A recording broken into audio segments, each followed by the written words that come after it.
Thank you for that 3-minute meditation. I want to start now with the set-aside prayer and try to open your thoughts to the spirit of this prayer. It says, Dear God, please help me set aside everything we think we know about ourselves, the big book, alcoholism, the steps, and even you, God. We ask that we may have a truly open mind so we might have a new experience with these things. Please help us see the truth. Amen. Good morning, everybody. I'm Charlie Parker. I'm a grateful recovered alcoholic. Hey, Charlie. Sober since March 22nd, 1985, and I really enjoy starting off with a little meditation like that, get us all centered in the room. And it's funny, nearly everything we touch on on this stuff, it reminds me in some way of my friend and mentor, and was Mark Houston. And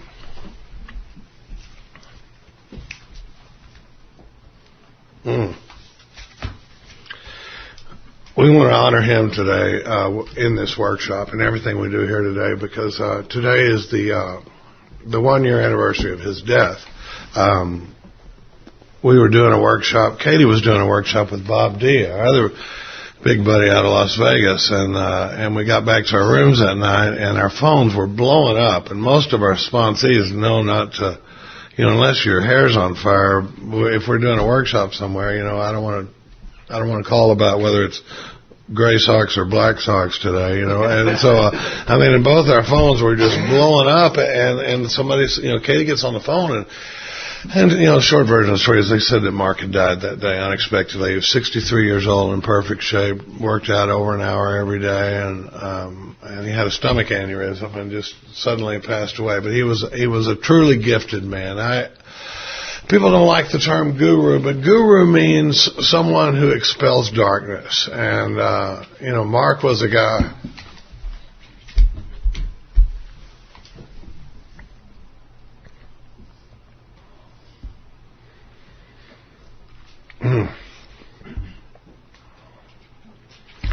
You'll hear more about it today. Mark changed our lives and brought a clarity of this program that I never knew was available. And it's funny because the 3-minute meditation, we went to that workshop we were talking about last night, and we meditated more that weekend than I had in my first 17 years of sobriety. And I used to be embarrassed to say that, but it turns out it's fairly common experience, and I hope to talk about that today. But we want to honor Mark with this candle today. So while we're here today, I'm going to have this candle burning over on the other side of the table. And we thought it was unscented, but it turns out it's soft cotton blanket. So if you get a little whiff of soft cotton blanket, just think of Mark. And God bless you, Mark. We're happy to have you here with us today. That set-aside prayer is a powerful exercise, because if you're like me, and a lot of us that have been around this deal a while, and sometimes if I try to sponsor a guy that has slipped with a significant amount of time, we have to overcome what he thinks he knows. I have to overcome what I think I know. Sometimes what I think I know can stand in the way of the real message in the big book, because like I said last night, I'm looking for things that I agree with. I read and look for ways that the book agrees with what I already think, and I tend to block out the stuff that doesn't. And in that, what happens as a result of that is I become a closed system. Nothing can come in. All you're going to hear from me is what I think I already know, and it's hard to grow from that point. So the spirit of the prayer is not to throw away my concept of God or my concept of the big book or what these steps mean. It's just, let's set it aside and have a look at stuff, because a lot of times I was talking about this with John, Jeff, and Keith last night, and where are they? Are they up yet? All right. So sounds like a restaurant. It does. Yeah. And we were talking about how if you come at me with something that differs from what I believe, or God forbids what my beloved sponsor has taught me, that if you come at me with a different take, what happens is my ego goes into self-defense, and it's fighting for its life, So now you'll see, and you keep your eyes open for this, because you'll see this happen in conflicts with people, where all of a sudden you realize we're not arguing about the issue anymore. It's life or death of the ego now. It's my ego fighting for its life because you're challenging one of my beliefs that I've been carrying around for a long time. And some of the stuff I've been hearing for years in the program of Alcoholics Anonymous turns out is not, or in the rooms of Alcoholics Anonymous, turns out is not reflected in our big book and our basic text. So it's worth having a look at some, because, I always say the new guy comes in and our whole focus is on the new guy, but as far as the book goes and how to carry the message and how to be effective. But sometimes, if the new guy comes in and he hears something 3 or 4 times and he's hearing it in the rooms of Alcoholics Anonymous, he's going to think it must be AA. They say it over there at the AA meeting, and I heard a lot of stuff that turns out it was absolutely contradictory, and hopefully I won't get off on a big rant about that, but I make no promises, But, one of them is like selfish program. How many times have we heard people in discussion meetings go, well, this is a selfish program, and everybody nods their head, and you're like, cool. I can roll with a selfish program, and then it turns out that's not in the book anywhere. In fact, it's exactly the opposite. So I've got dozens of places in the border of my book where I've written selfish program, and a question mark, because it says stuff like, our very lives as ex-problem drinkers depends upon our constant thought of others and how we can help meet their needs. And over to the side of that, I'm right. Selfish program? I thought, that doesn't really fit, and there's a lot of stuff like that, but that's as far as I'm going to go with it this morning. Katie and I are happy to be here. We slept well. Golly, it's in the chicken coop. It's cold up here. We were getting ready, and I was, I'm getting dressed, and I go, oh, honey, I'm hot. I got to get out of here. I'm hot. And I step outside for about 11 seconds. So I step back here and said, okay, honey, I'm not hot anymore. Don't worry about me. So, you want to add anything about what we're going to do this morning? No, I think, Charlie's going to, I'm Katie, alcoholic. Hi, Katie. Charlie's going to do steps 1 and 2, and then we're going to take a break, and then I'll do 3, and then we'll have lunch. And one of the things that I have to say about my husband is, he does the most incredible steps 1 and 2 I have ever heard. We were talking about last night, you'll hear this all throughout the day, is that we were in untreated alcoholism. You could be in untreated alcoholism for 2 months. You can be in it for 20 years. You know what I mean? Whatever it is, call it a flat period, call it dry, call it whatever you want. I like to call it by its name since we do suffer from a disease. I think it's more of the facts of how dangerous of a place we're in. But one of the things that honey, it is snowing outside. Doesn't do that. Yeah. The thing that I didn't know was I absolutely could not. I know I was like, wow. We're Texans, I just got. It does not happen. I got so excited there for a minute. One of the things about being in untreated alcoholism was, I got so comfortable in AA and had so much therapy and did inner child work. I got sober in the 80s, and it was codependency and Melody Beatty and just get in touch with that inner child and free that child. And please don't get me wrong, it can kill you, but it also can help, if you can figure out what the balance is. Go ahead, honey. Don't mind me. But what I realized is there was no way I knew how to help the new guy. I absolutely did not understand the first step. And Charlie's way of explaining the first step was magical. He's got just a simple nuts and bolts explanation of step 1. So, I really encourage you to be listening to this step so that you can help the new guy. That's the magic. That's what our book's about. It's all about helping others, period. The only thing that ever stops me from the level of insanity is to help another person. And trust me, that never sounds good when I'm in the midst of a storm. I want to talk about me. I want to call my sponsor. Let's visit more about Katie, and maybe we can get to the bottom of this one. In fact, the truth is when I help someone else, I am completely free to my problems. So this first step that Charlie does really is it's a good CD. Katie? Yes. Would you do me a favor? Would you explain a little bit more about untreated alcohol? We are going to get to that. Yeah, yes, ma'am. She wanted to... Could I explain more about untreated alcoholism and what will, throughout this workshop, Charlie and I's experience is all about untreated alcoholism. It's basically where we stepped away from the 12 steps. We did bits and pieces of the 12 steps, right? I did an inventory once every 6 years. I did no 10th step. I prayed in the morning, maybe. I worked with others, kind of, sort of.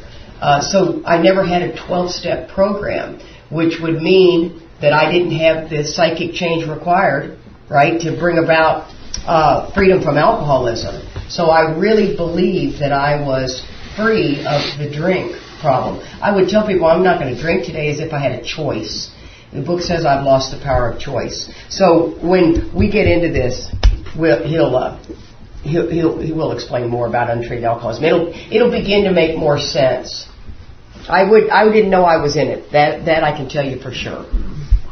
Thanks, honey. Just trying to eat into my time a little bit here. I forgot to read. I hope this is a little piece of outside literature from Emmett Fox. He has a little book called Around the Year with Emmett Fox. And let's just take a minute. I want to read what he says for today. He's been doing a study of the Lord's Prayer. And I tell you, if you read his study of the Lord's Prayer, it'll never be the same at the end of a meeting. I mean, each little stanza takes on a new meaning. And he's talking about thine is the glory this morning. And he says, this is a wonderful gnomic saying, summing up the essential truth of the omnipresence and the allness of God. We know that God is the only power, and so when we work, it is really God working by means of us. Just as the pianist produces his music by means of or through his fingers, so may mankind be thought of as the fingers of God. He is the power. If when you have anything to do, you hold the thought, divine intelligence is working through me now, you will perform the most difficult tasks. The wondrous change that comes over us as we gradually realize what the omnipresence of God really means transfigures every phase of our lives, turning sorrow into joy, age into youth, and dullness into light and life. This is the glory. Pretty good stuff, Emmett. We're going to roll into step one here today. Like Katie was saying, when I first came into AA, I knew I was alcoholic. I've been walking around saying I'm alcoholic for a long time, but somebody else had that experience where you walk into the room and everybody's saying my name's Billy Joe Jim Bob, and well, they may not say that up here, but it sounds a little Texas, doesn't it? But and I'm alcoholic, and the 5 people before me say, well, my name's Bob, I'm alcoholic. My name's Debbie, I'm alcoholic. Well, when it's my turn, I know how to get along. My name's Charlie, I'm alcoholic. And I'd been walking around saying I was alcoholic for a long time. And I think I spent a good deal of time in the program of Alcoholics Anonymous saying my name's Charlie and I'm alcoholic with no clue what it meant the way the book describes it. So, you may have heard it. Sometimes it's controversial to say I'm a recovered alcoholic, and a lot of times when you say it, you have to spend the next 5 minutes explaining what that means, because it's another one of those things. It's a perfect example of that set-aside prayer, where if you're running up against me, having heard in the rooms for all this time that I'm a recovering alcoholic, and I'm always going to be a recovering alcoholic, and there's references to both in the book, but it says recovered about 17 times in the big book, starting on the title page. And there's places where it says you should be introduced to him as a man who has recovered. There's places, where there's a lot of places in there. But what are we talking about recovering from? And, it's beautifully laid out in this book. And, the big book does a wonderful job of laying out the first step, and it's kind of interesting because it's always interesting. I love the book, and our home group is a primary purpose group in Austin, and we study the big book line by line, word by word, week after week. And one of the things is, the more I go through, 2 or 3 things happen. One is different words will come up into focus for me. I'll start noticing recurring words in the text and start thinking. And Bill was not a guy that threw words around accidentally. He very specifically chose his words and that sort of thing. The other thing that I find interesting is if they got this original 100 or whatever the number was of guys to write this book, our whole recovery, what this is here is the first 164 pages, and then the Dr. Bob's story, and the traditions and some of that stuff, the concepts. But our entire recovery program is in the first 164 pages of the big book. And if you break that down even further, the back 4 chapters are the chapter to wives, the family afterward, the chapter to employers, and a chapter called A Vision for You that talks about the growth of our fellowship and that sort of thing. So really, the bulk of our recovery program is in the first 103 pages of the book. So it's amazing to me that these guys were able to put our whole recovery program in 103 pages, because if you ask me and JJ to write step 1, it'd be 100 pages, I mean, if I was asked to write this book, it'd look like the World Book Encyclopedia for anybody that's old enough to remember those, pre-Google era,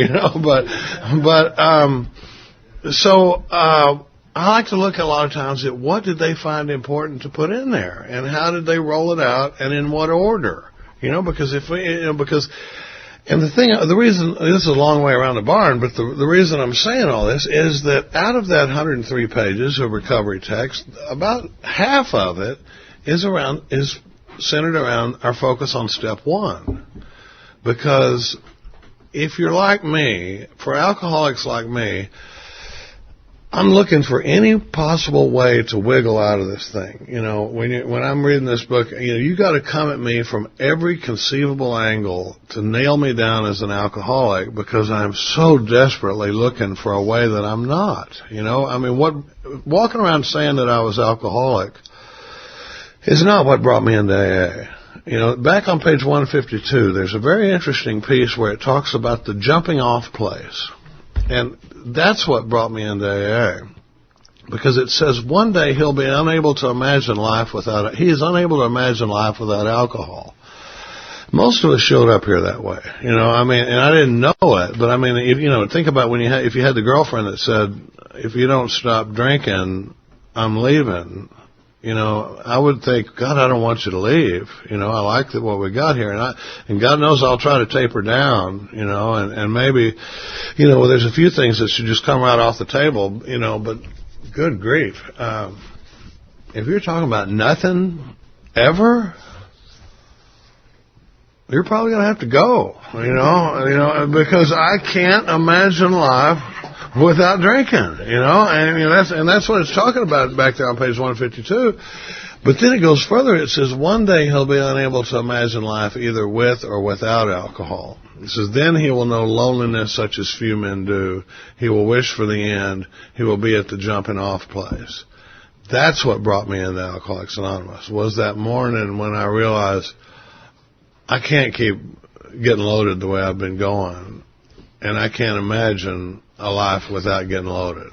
That was the hopeless spot I found myself in when I turned, to the program Alcoholics Anonymous and this book, and I rolled into discussion meetings, so maybe we hear it, maybe we don't, and I got to tell you, I don't think it's fair for me to blame the meetings I was going in entirely for what I didn't hear, because there's a very good chance I wasn't trying to hear it. I'm sure that wasn't anybody else's experience, but there's a lot of this stuff that I was a little thick on, and I'm not long on taking directions sometimes, and I think that's why the book knows that, because it's got to pound this issue into me, and so, on Roman numeral 28. It says, for a message to interest in whole, this is in the doctor's opinion. And 28 is what? XXVIII. I love saying that. Roman numeral XXVIII is a page that just ought to be worn out in your book. I mean, look at that page of mine. It's like highlighted, underlined, different colors, this and that, because this is a page when you're working with a new guy. You're going to be coming off of this page a lot, because it says up at the top, it says a lot of things on this page, but it says, for the message, in the middle of the page, it says the message which can interest and hold these alcoholic people must have depth and weight. What that means is you can't come at me with a little half-baked understanding of drinking and expect to get very far with me. Because if you drink like I do, you're probably used to people. There were people that wanted to talk to me about my drinking, and they would always say, and you remember, most of us, have tried to stop drinking more than once. And I would swear I'm not going to drink anymore. And then when I would start again, they would always say the same thing, and I'm not going to ask for a show of hands, but I know a lot of us have a talent for getting loaded at exactly the wrong time. Like the one time when you wouldn't want to get loaded, is the time that I would choose to get loaded, and they would always say the same thing. They would always say, "Why did you do it again? Why did you drink again?" And I would give them the only answer that any of us have. What is it? I don't know. Jesus, I don't know. It's just what I do, I get loaded. I'm a screw up. Sorry, but I had really no idea. And that's why the book, I tell you what made Alcoholics Anonymous a big deal. And we're going to bounce all around this today. But what made Alcoholics Anonymous a big deal was they had an understanding of three things that a lot of us didn't have when we get here, and it's funny, and it's an understanding of the problem, what's wrong with me, an understanding of a solution, and then a program of action that'll bring about that solution, because I talk a lot about, let's say I went out to the rental car this morning and it wouldn't start. I got a problem, right? The car won't start. So I need somebody that can tell me an understanding of the problem, and then Dane comes out and says, "Oh, you left the headlights on, Charlie. Your battery's dead." Okay. Now I know what the problem is, right? Am I getting ready to drive to the store? No, because I just know what the problem is now. And now I need a solution to the problem. And the solution is we got to get some juice in that battery, right? We got to get some juice in that battery. And so now I go, okay, now I know the solution. And the solution is we got to get that battery charged up. Lack of power was our dilemma. Sorry, that was corny,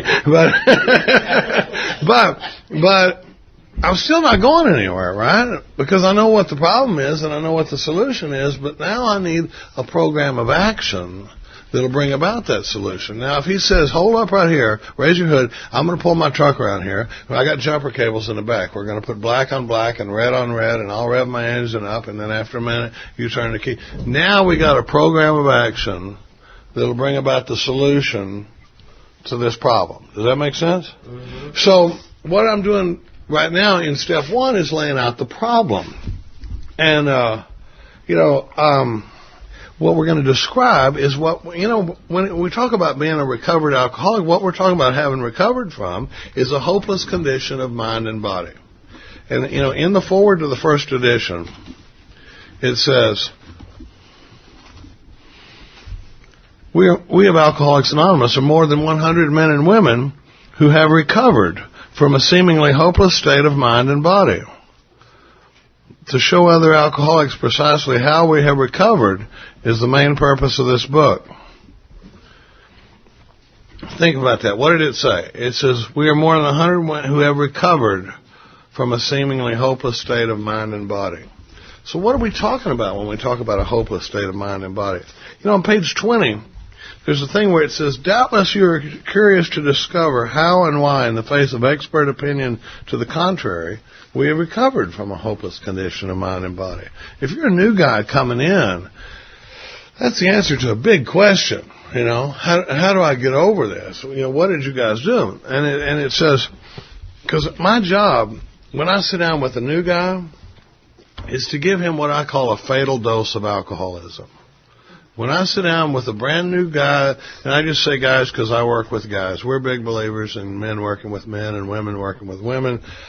But I say, guys, when a new guy comes in and I'm working with him, my first job, and it's described pretty well in the first 7 pages of the chapter Working with Others, but it talks about this process we go through where I talk about my drinking and he talks about his drinking. Look at the snow. Mm-hmm. We do not have that in Texas this morning. Yeah. So, sorry, there's a squirrel. Yeah. Yeah. Oh my God. Did y'all see the movie Up, where those dogs would be getting ready to attack somebody, and one of them would go squirrel, and the whole group of them would turn, and like that's my mind. So if I say squirrel during the weekend, Katie sometimes goes, shiny thing, just you get a little shiny thing and I'll distract me off anything. When I sit down with a new guy, though, and we talk about qualifying the new man, and I'm a big believer in that. I used to go do some work at a treatment center where they would say, I never worked for the treatment center, but I'd go out there and do volunteer work and stuff, and I would hear some of the counselors had told some of these people, well, you work the first 3 steps getting here. Or sometimes they say, well, you work the first step getting here. And I don't have any opinion on treatment centers. It's an outside issue that we shouldn't be talking about, but I just heard people in the recovery community saying, you work the first step getting here, or you work the first 3 steps getting here, and that was not my experience. That was not Bob's experience. That wasn't Fred's experience.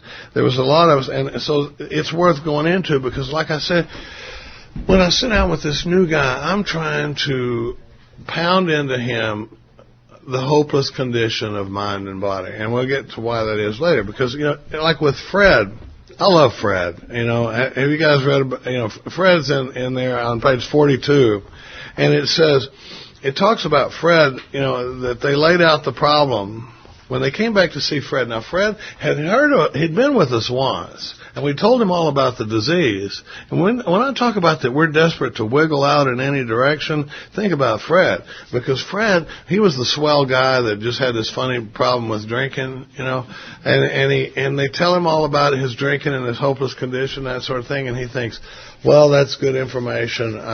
Thank you for sharing that with me, but with the information I've got, I'll take it from here. I'm not quite as far down the road as you guys. Thanks for the information. Sayonara. And then he finds himself flat on his back. He's the one that crossed the threshold into the dining room. Remember that?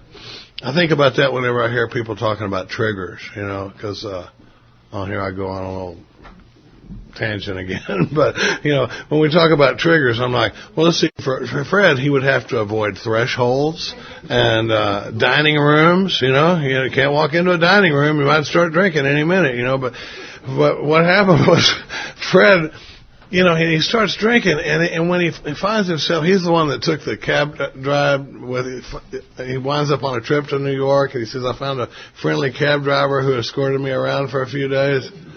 I bet that was a wonderful few days for that cab driver. I got a feeling Fred was not reading the meter. But the thing I like about Fred is after he comes out of that drunk and he's in the hospital again, they come to see him again, and it says they laid out the problem. They cited dozens of cases out of their own experience.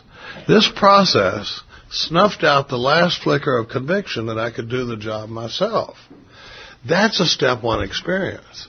That's what happens when all of a sudden I realize, oh my God, on my own power, I got no shot, right? I don't have a little drinking problem. I am powerless over alcohol. And that's the problem, the way the book tries to line it out. Because when we talk about working the first step, getting here, it didn't happen for Dr. Bob. And the book is full of examples where, these 3 pieces we talked about, the problem, the solution, the program of action, it talks about situations where now, Bill, God love him, he didn't have any of them. He didn't know what the problem was, the solution, or a program of action. He's just wandering like I was, drinking.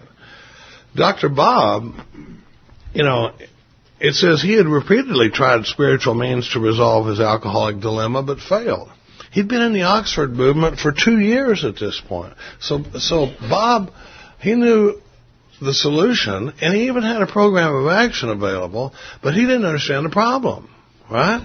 Because it wasn't until Bill came to see him on Roman numeral 16, it says, when the broker, and these pages are going to probably be a little coming out too fast to try to turn to, but it says, when the broker gave him Dr. Silkworth's description of alcoholism and its hopelessness, the physician began to pursue the spiritual remedy for his malady with a willingness he had never been able to muster.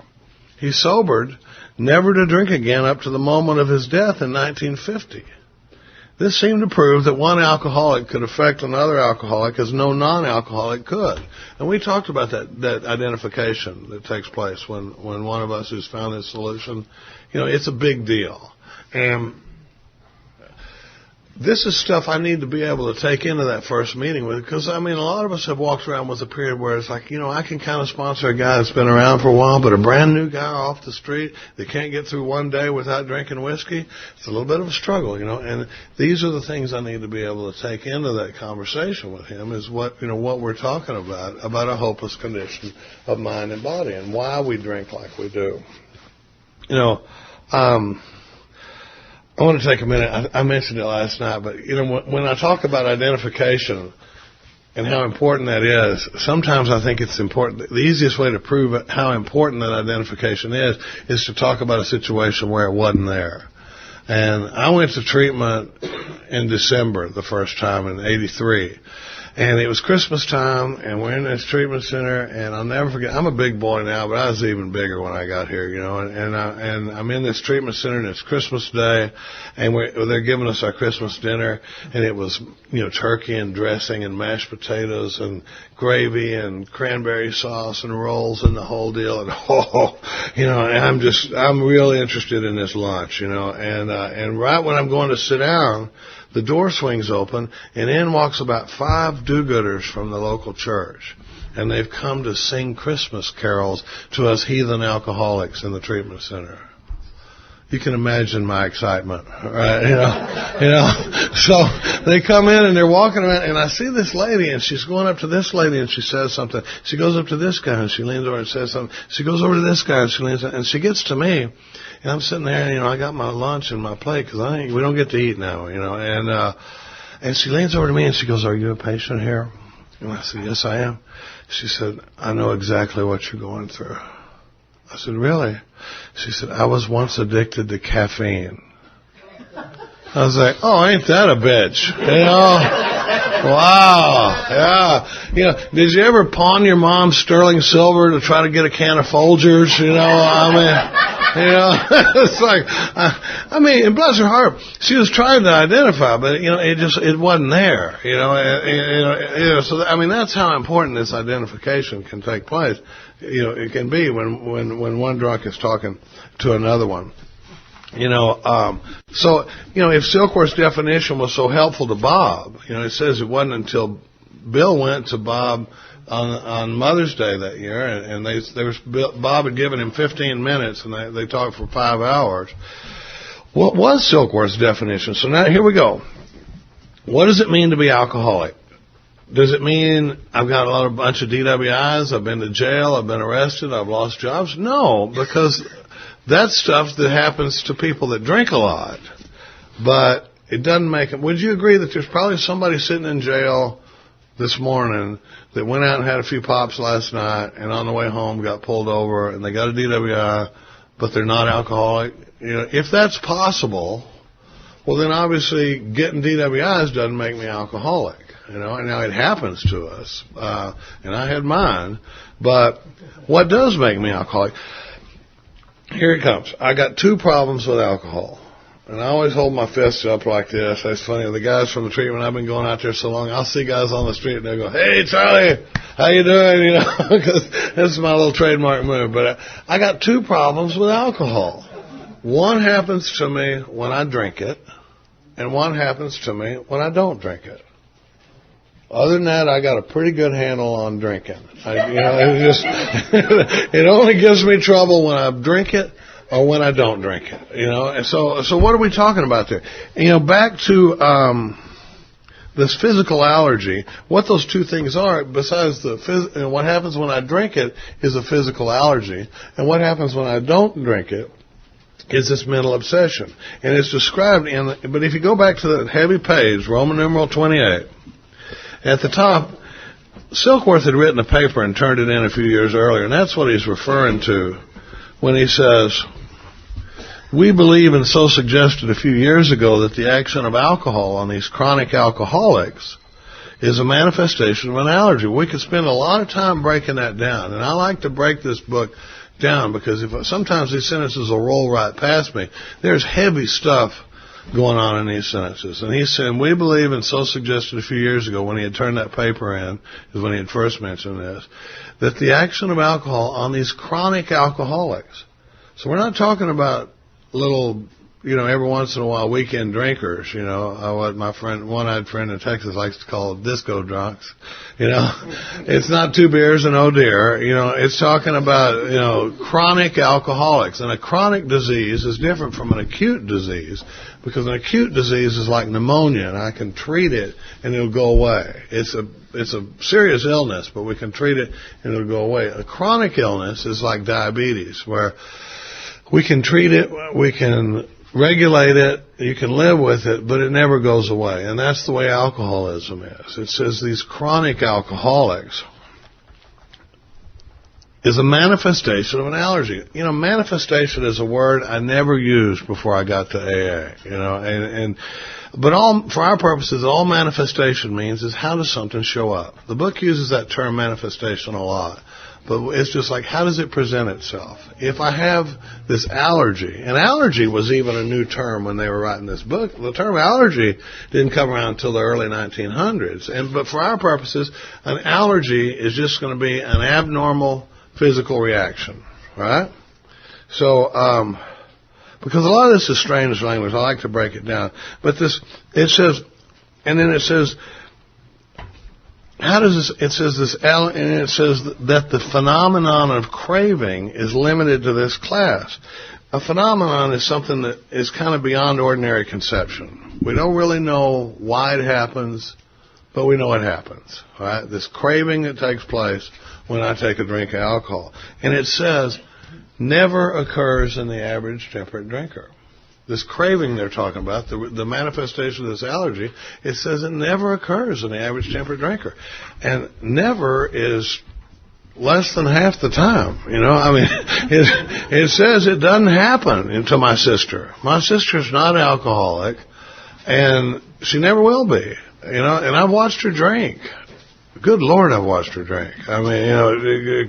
But she doesn't. It doesn't happen to her what happens to me when she takes a drink. Now, we could pour enough vodka in her to get her drunk, and we could put her behind the wheel of a car and she could get a DWI on the way home, but when she sobers up, she's not one of us, because she doesn't have this phenomenon of craving. It doesn't happen to her. There's 1 or 2 places in the book where it defines alcoholism, is it's saying, if you experience this phenomenon of craving, it says it's limited to this class of chronic alcoholics, and never occurs in the average temperate drinker. So we got to think about that craving. But then back again, it says in this statement, this is back to 2 pages on 26, Roman numeral XXVI. He says, in this statement, he confirms what we who have suffered alcoholic torture must believe, that the body of the alcoholic is quite as abnormal as his mind. It didn't satisfy us to be told that we could not control our drinking just because we were maladjusted to life, that we were in full flight from reality, or we were outright mental defectives. This allergy interests us. It explains many things that I haven't been able to explain up to this point. And a lot of, it's easy to get here thinking I'm a loser and a screw-up because, of these times that I've promised that I'm going to stop drinking and I drink again, So let's talk about the allergy a little bit. Let's say I had an allergy to strawberries, and we're eating this abnormal reaction to strawberries. If we're all sitting around eating strawberries at breakfast this morning and 10 people do fine, 10 people are eating them and 9 of them do fine, but I break out in a rash, my throat swells shut, my eyes swell shut, I can't breathe. You'd say this guy's got an abnormal physical reaction to strawberries, right? Well, no matter what my plans are going in, so this manifestation of the allergy to strawberries is the rash and the swelling and that sort of thing. That's how my allergy to strawberries manifests. Does that make sense? What is my allergy to alcohol? It says it manifests in this craving. And I never really thought about this before, but when I drink, something happens that ain't regular. It doesn't happen to the average folk. You ever gone drinking with the guys from work and they said that we're going to stop in and have a couple after work? And then they stop in and have a couple, and I'm sitting there, and I used to think that I had changed my mind. You know, that what happened was, you know, because they'd go, hey, listen, I got to go home. The wife's making spaghetti. And I'm like, seriously? Spaghetti? You know, I mean, I'm going to stay here till the paycheck's gone, you know. And I thought I'd changed my mind. Looking back on it, what had happened is I'd triggered this phenomenon of craving. You know, that when I started drinking, it triggered something that happened, you know, that I didn't know was happening. It triggers a craving that's bigger than I am, and I can't overcome it on my own power.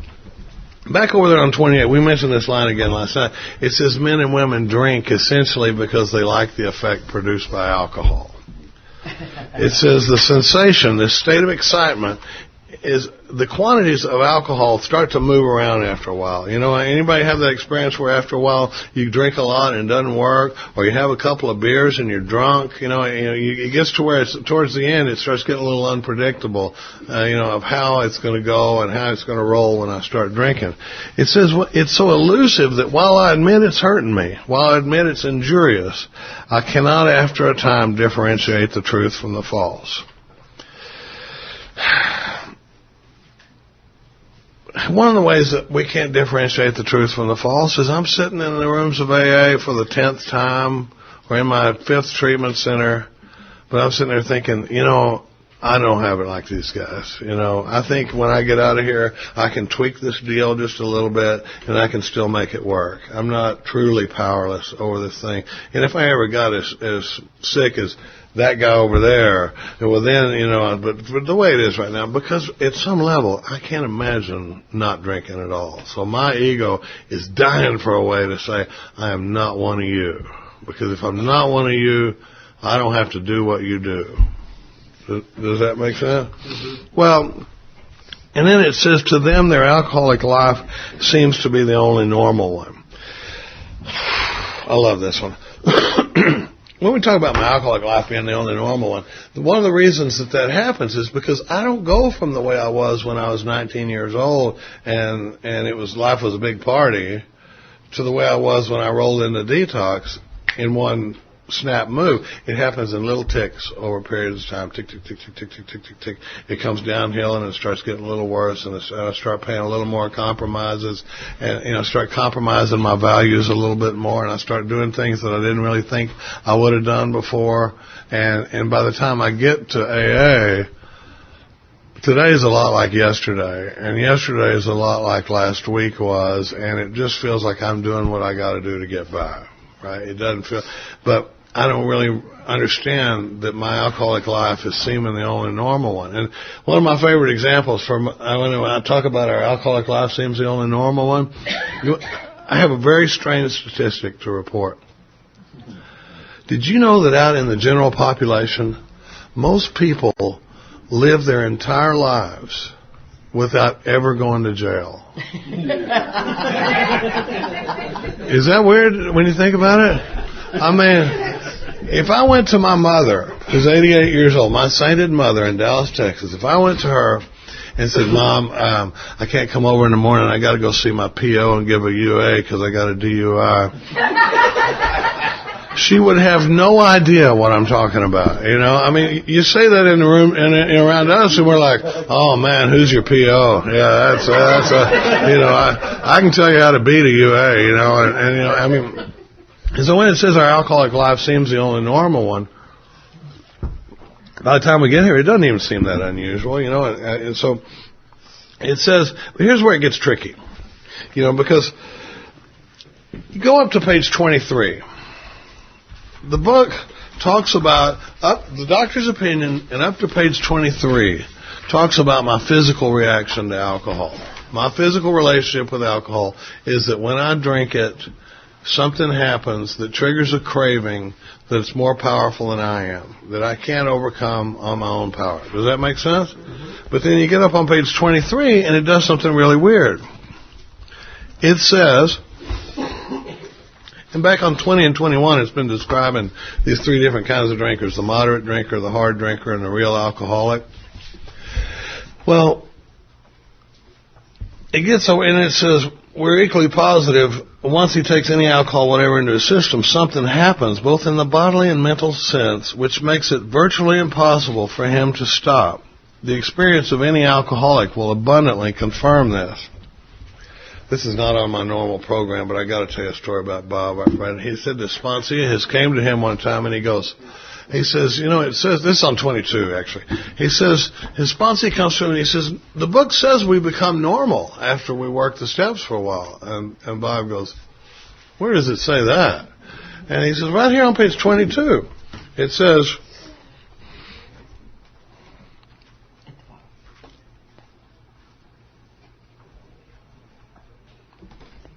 we know that while the alcoholic keeps away from drink, as he may do for months or years, he reacts much like other men. And Bob goes, it says we react much like other men. It doesn't say we get normal. And he said, a transvestite is much like a woman, but not quite, so what's the difference with us? That's a little off the topic there, but it says, the experience, this thing about once I drink, something happens where I can't stop, and it says the experience of any alcoholic will abundantly confirm this. The question I need to ask myself and ask this new guy is, does yours? Does my experience abundantly confirm that when I drink, something happens that ain't regular, right? When I get loaded, it triggers something in me that I got no control over. Well, here's where it gets interesting. You remember, because up to now, we've been talking about this hand here. What happens when I drink? Remember I said I got two problems with alcohol. One happens when I drink. The other happens when I don't drink it. Well, here's where it gets really tricky. Because now it says, these observations, this is on 23 at the top, it says, these observations, what observations? All these observations we've made about what happens to me when I take a drink. It says these observations would be academic and pointless if our friend never took the first drink. And academic and pointless wouldn't mean squat, right? All these observations about what happens when I take a drink wouldn't mean anything if I never took a drink. Because I always say, this physical allergy to alcohol is a big problem. This craving that happens when I start drinking, it is a huge problem. That when I start drinking, the wheels come off, and I drink until I either stop, have to stop, or I get stopped, right? Not my biggest problem. Because if my biggest problem was what happens to me when I drink, what would be my solution? Squirrel. We may have to put curtains up. I have blinders, but if my biggest problem was what happens when I take a drink of alcohol, what would be my solution? Don't drink. Don't drink, right? Nancy Reagan's little Just Say No program would have kicked ass, But the problem with me is I've tried to stop drinking more than once. And looking back on my experience, every time I ever took that first drink, the drink that triggers that phenomenon of craving, I take that drink stone cold sober. I can't blame the first drink on being drunk. I make that decision with a sober mind. I make the craziest decision in my life, the decision to try to take another run at it.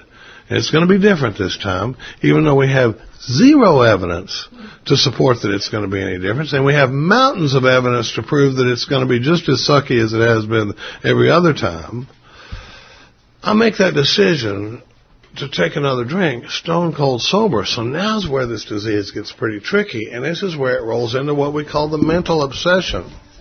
It says,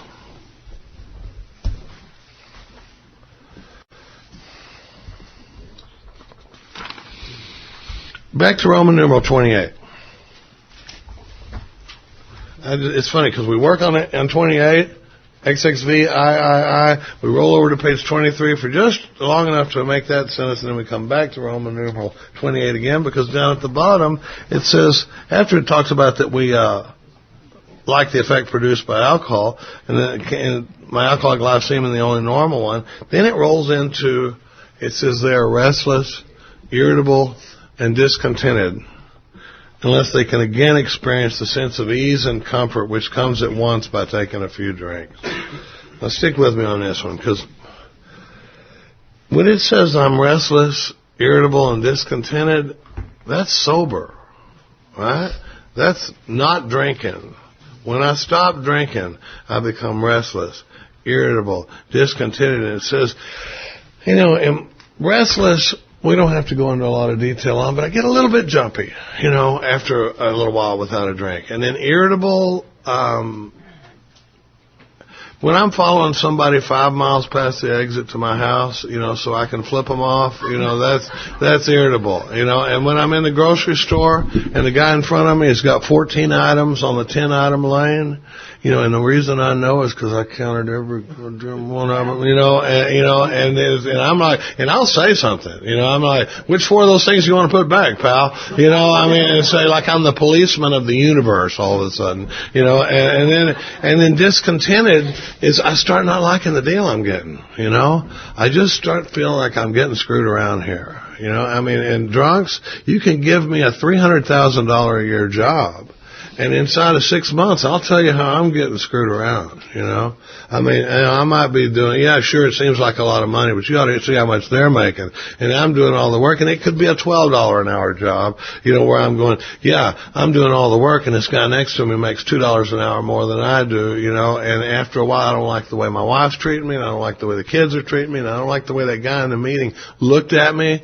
I think my sponsor must have told him something off my 5th step, the way he was looking at me, and after a while, I will just judge myself right out of this room, and it says I become restless, irritable, and discontent unless I can again experience the sense of ease and comfort that comes at once by taking a few drinks. That, you know what that sound is? That's the sound of horrific psychic pain leaving the body temporarily, because I get so uncomfortable, sober, that eventually I'm going to drink again. And that's what brings in this second piece of the disease of alcoholism, is that I get so uncomfortable drinking that eventually it's going to look like a good idea to take another run at it. My main problem wasn't that I couldn't stop drinking. My problem was that my problems don't go away when I stop drinking. I could stop drinking. Hell, I've stopped drinking twice in one NFL game before, but the problem is I can't stop starting drinking. Every time I stop, I eventually start using again. And, and it says, Clancy likes to talk about this spring. He says it's like somebody snuck in during the night and installed a spring in my gut, and every day it gets tightened down a little bit more, and a little bit more, and a little bit more, and before long, I'm about to blow. And if you had a 100,000-foot view of me from a satellite, you'd be able to tell within a few days of when he's fixing to twist off. Our people can tell it. Our kids can tell it sometimes. I got a sponsee that I can tell it with him. I can tell him when he's going to get loaded 2 months before he does. because it starts, and then eventually my brain starts going, come on, Charlie. Come on, man. What are you doing? We have proven that we can stop drinking. It's not going to be like it was last time. We'll manage it better this time. We won't do that. We won't do those outside issues, and we probably shouldn't drink, 151 rum anymore. But a couple of drinks, it's not going to be like it was last time. We'll manage it better. And it really, if you think about it, Charlie, last time wasn't even that bad. I don't know why you checked yourself into that detox center. That was really hasty. I was just, you know what I mean? And before long, my mind goes, by God, I believe you're right. Or it may not tell me anything. I might just be rolling along with this spiritual malady going on inside of me and not even know it. And one day I crossed the threshold like Fred. And he says, suddenly it occurred to him that a highball that a cocktail with dinner would be nice. Wouldn't that be nice? Yeah, just suddenly it occurred to him, like he's James Bond all of a sudden, as a shaken never stirred, so what happened? So I started drinking again, Now, here's the thing. We're talking about the second part of this disease, the mental obsession. What is the difference between my allergy to alcohol and my allergy to strawberries? Well, think about this. If we had those strawberries for breakfast this morning, and you had to rush me to the hospital because I can't breathe and I'm turning blue and my eyes swell shut, you'd be going, this dude has got a serious problem with strawberries, right? And they give me a shot of Benadryl, And I start breathing again, and it looks like I'm going to be okay. And they bring me back, and everything's all right. Whew, that was a close one, right? Now, tomorrow morning, if you came down the stairs, and I had a big old mixing bowl full of strawberries and a fork, and I was going, hey, what's up, man? Would you still think my problem was strawberries? No, you'd be going, this dude is nuts, man. I mean, we just rolled him to the hospital yesterday, and he's in here eating strawberries again this morning. That's what happens to me with alcohol. That's the difference is I don't have a mental obsession when it comes to strawberries. I'm also allergic to poison ivy. But I've never one time in my 54 years been out walking around in the woods and gone, ho, ho, ho. I think that's poison ivy, and off comes my shirt, and just roll around in it, I mean, because I don't have a mental obsession with that stuff like I do with alcohol. On page 24, it's a heavy page. It says, the fact is that most alcoholics, for reasons yet obscure, they didn't understand it completely when they were writing the book. We don't understand it completely now. But for some reason, most alcoholics have lost the power of choice in drink. Our so-called willpower becomes practically non-existent. We are unable at certain times. I have good days, but there comes that day when Bob likes to say that there's a yes in every barrel of no's for me. And I never know what I'm going to pull out. I'm up, no, thank you. Oh, no, I've got a good job now. No, I'm getting along with the family. No, my life is a lot better than it was. Well, yes, I believe I will. And I never know when it's coming. But it says, for some reason, we are unable at certain times to bring into our consciousness with sufficient force the memory of the suffering and humiliation of even a week or a month ago. I'm without defense against the first drink. We're talking about loss of choice and control here. That's what I like to talk about. And when I talk about the loss of choice and control, I like to talk about the pawn shops. Because I loved pawn shops. I loved the whole, any other pawn shoppers here today? I loved the whole equation of it because you would walk in there with the deer rifle and they would give you the money and you walk out. No, nothing. They don't ever go, dude, weren't you just in here this morning? Or what are you going to do with this money? Or anything like that. It was just, there was a purity of the equation. You just give them the shotgun and out you go. Now, part of this problem, though, is that I didn't own very much stuff. So, I was constantly having to pawn stuff that didn't belong to me. And that creates hard feelings, in your family and stuff. But, the thing about it was I had this plan, and, the plan was to get everything out of the pawn shop. You had 90 days to go get everything out, and I'd pull some kind of scam, and I'd get everything out of the pawn shop. And, like most plans, we drunks make some good plans, and they work right up till they quit working, And I come out of a 5-day blackout one day, and because I'd gotten enough money to go get everything out of the pawn shop, and I stopped in to have a couple of drinks. Suddenly it occurred to me that a couple of cocktails on the way to the pawn shop would be nice. And I come out of a 5-day blackout, and I've got all those pawn tickets and nothing. And I would have to go to my father and say, Dad, if we act now, I can get you a really good deal on all your stuff.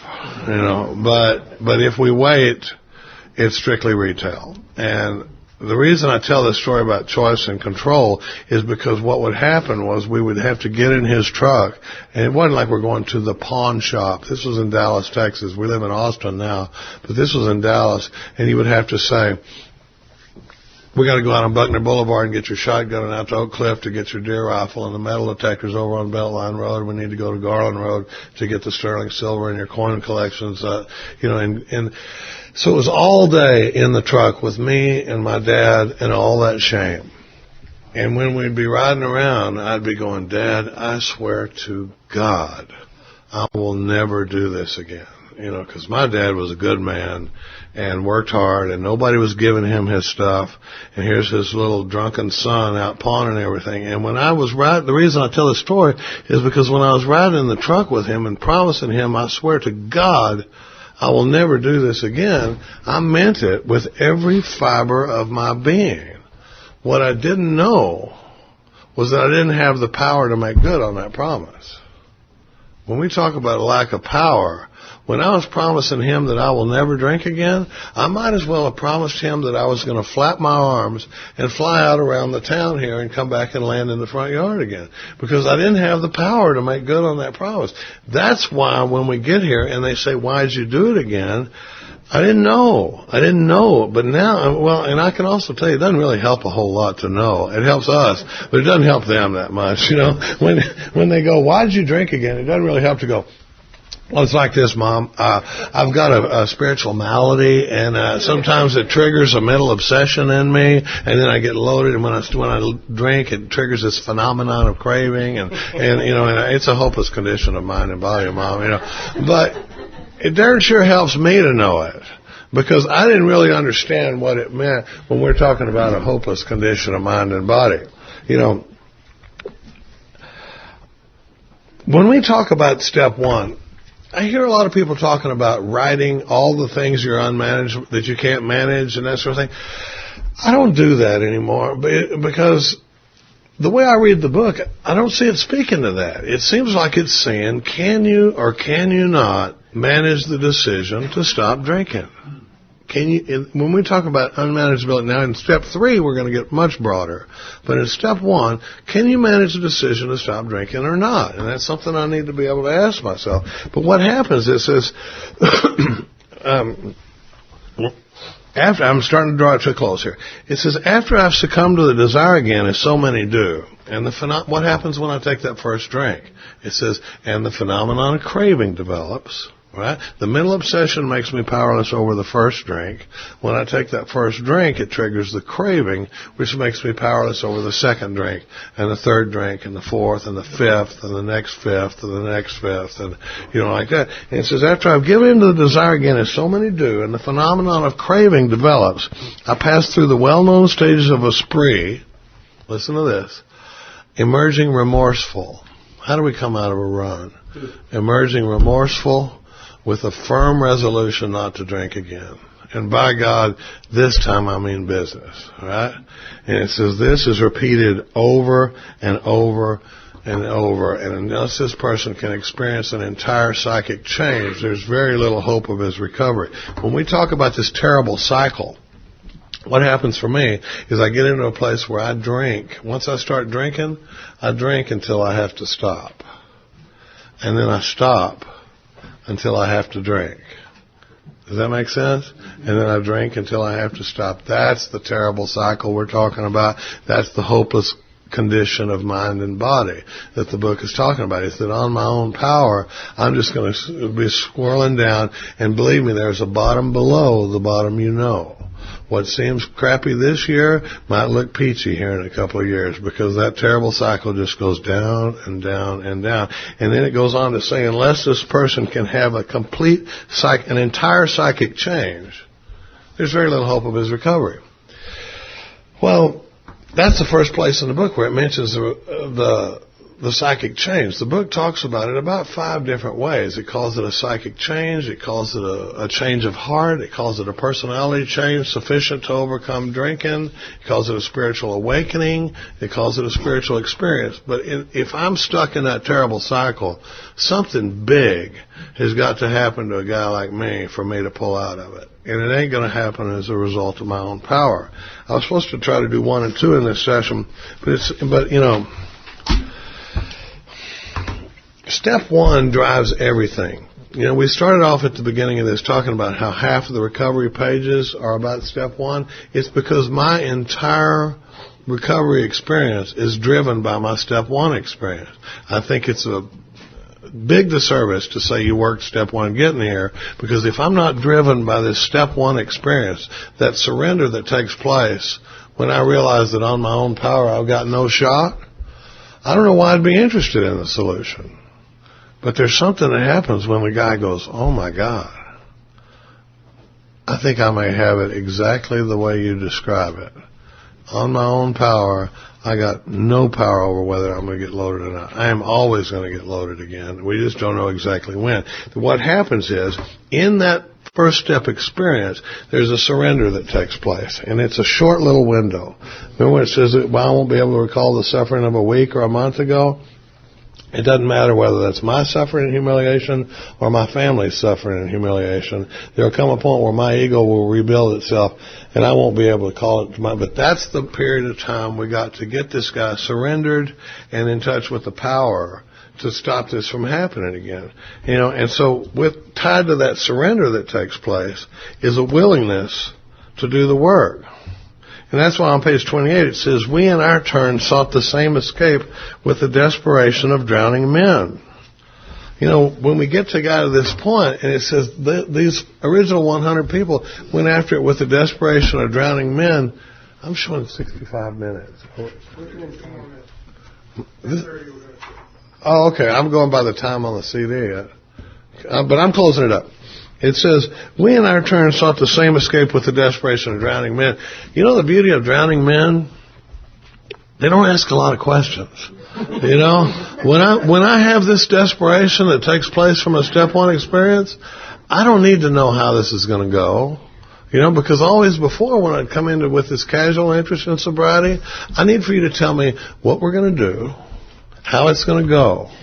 What's it going to feel like when we're doing it? What's going to be the end result of all this? And I thought it was really important that I approve of the whole process. Right? But when I hit this point where I go, I am sunk, then all it is you just tell me what to do. And the next thing you're going to hear out of me is, okay, I did that. What do you want me to do now? It says we sought with the same desperation of drowning men. Well, it's just a couple of minutes, but so what happened with Fred when he said this last flicker of hope was snuffed out? Back there it says when this sort of thinking is fully established in a person with alcoholic tendencies. This is back on page 24, and there is a solution. It says when this sort of thinking is fully established in a person with alcoholic tendencies, he has probably placed himself beyond human aid. Right? Well, if I'm beyond human aid, that means my wife can't help me, I can't help me, my sponsor can't help me, the guys in the meetings can't help me, my probation officer, my counselor, my sister, my best friend. No human power is going to pull me out of this thing. That's what happens when we get interested in this solution. And this leads us into step 2 and the rest of the work. Now, here's some bad news. Knowing all this stuff does exactly squat to keep me sober. If it doesn't drive me into the work, just knowing, look at what happened with Fred. He said he found that information pretty interesting, and I'll take it from here. What this information has got to do is it's got to drive me into the work, because the rest of my sobriety is driven by my step 1 experience. I'm sitting here 25 years sober, still driven by my step 1 experience. Because when we get further into the work and we say, hey, do you want to do inventory? The guy's like, no, really? No, I'd rather just go to the meeting, But if you go, oh, okay, let me put it another way. Would you rather write inventory or drink vodka? Well, then you're like, oh, geez, when you put it like that, writing inventory is a walk in the park.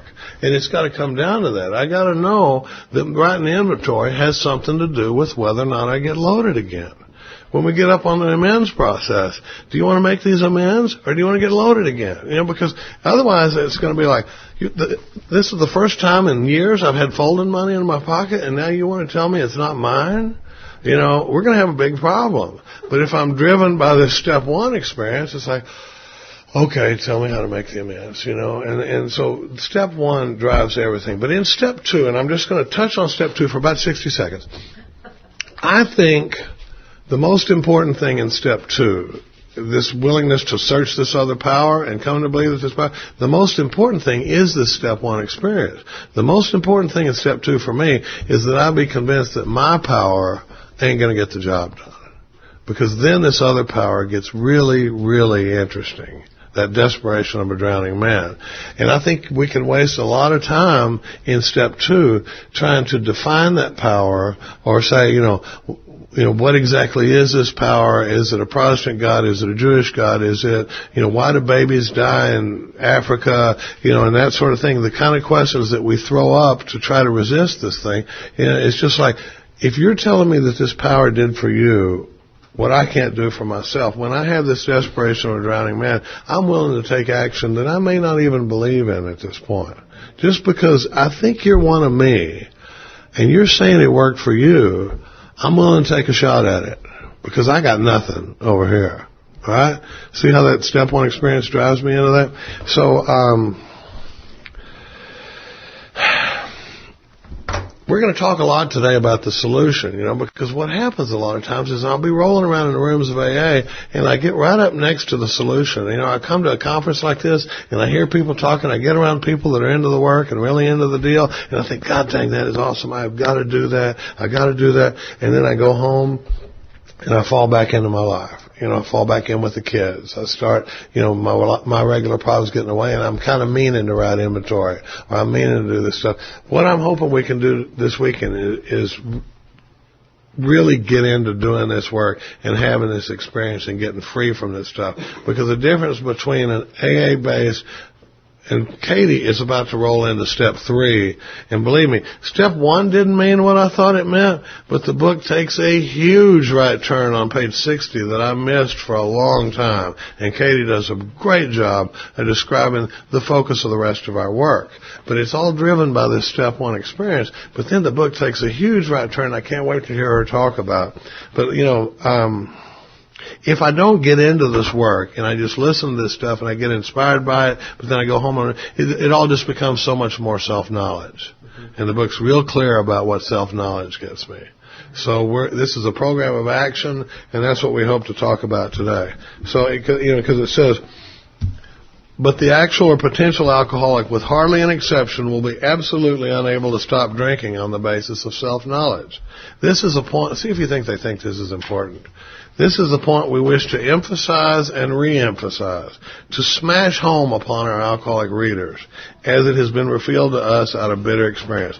This is a program of action we're talking about here. And if you've been hanging around the rooms of AA for a while and you're not feeling what you hear some people describe up there, I hope we can, all get into this work today. I hope this weekend inspires you to get out here and get in the trenches and see where the real magic happens. I ran over a little bit, but did you? It's all good. Thanks for listening, guys. All right. We're going to take a break, and we will be back in here